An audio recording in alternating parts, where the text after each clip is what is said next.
Hello to you, brethren.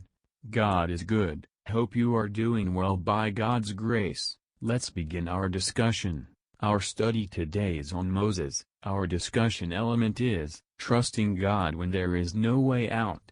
Difficult times can lead us to a point where we feel like our backs are against the wall and there are very little options before us to find a way out or a solution to overcome. We are left wondering to ourselves, how did I get myself here?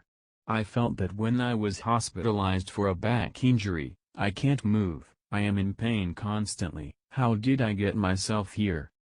I discovered I needed to shift my thinking and see this setback as a setup for God to move. Moses experienced that same feeling when, after leading Israel out of Egypt, they were stuck between the Red Sea and an angry Egyptian army. The book The Red Sea Rules, The Same God Who Led You and Will Lead You Out by Robert Morgan does a fantastic job breaking down this moment between God, Moses, and the Israelites.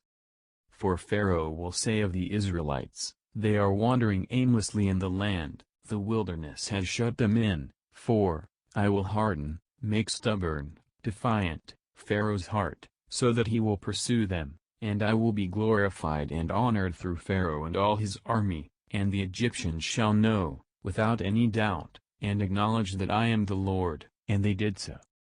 9. The Egyptians chased them with all the horses and war chariots of Pharaoh, his horsemen and his army, and they overtook them as they camped by the sea, beside Pi-hahiroth, in front of Baal-zephon. 13. Then Moses said to the people, Do not be afraid. Take your stand, be firm and confident and undismayed, and see the salvation of the Lord which he will accomplish for you today. For those Egyptians whom you have seen today, you will never see again. 14. The Lord will fight for you while you only need to keep silent and remain calm. 15. The Lord said to Moses, Why do you cry to me? Tell the sons of Israel to move forward, toward the sea. 16. As for you, lift up your staff and stretch out your hand over the sea and divide it, so that the sons of Israel may go through the middle of the sea on dry land. 17. As for me, hear this, I will harden the hearts of the Egyptians, and they will go in the sea after them. And I will be glorified and honored through Pharaoh and all his army, and his war chariots and his horsemen.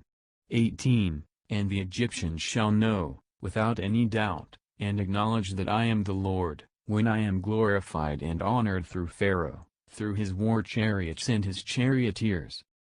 Exodus 14:2-3-4,9,13-18. God guided the Israelites to the exact place he wanted them to be, right on the edge of the Red Sea, with the water at their backs, and Pharaoh and the Egyptians bearing down on them. It was only God who could provide a way. This experience can occur in our lives from time to time. We feel as if we are in an impossible situation, just for God to show us how powerful he is. God is an outside-the-box thinker. Everyone felt backed up against a wall with no way out. But that's because no one would have predicted that he would part the Red Sea for the Israelites to walk through on solid ground. Difficult times will happen to us all, though it is easy to get afraid of having nowhere to turn. These are the moments we can see God work at his best. Reflection questions. Do you believe your difficult situation can be an opportunity for God to come through? What type of prayer do you need to have to change your mindset on difficulty, to see it as God having you right where he wants you? Imagine being one of the Israelites who walked through the Red Sea and saw Pharaoh's army destroyed. What would that have done to your faith in God? How would that change your view of God? Thanks very much for watching. Hope you were blessed. God bless you. See you in the next video.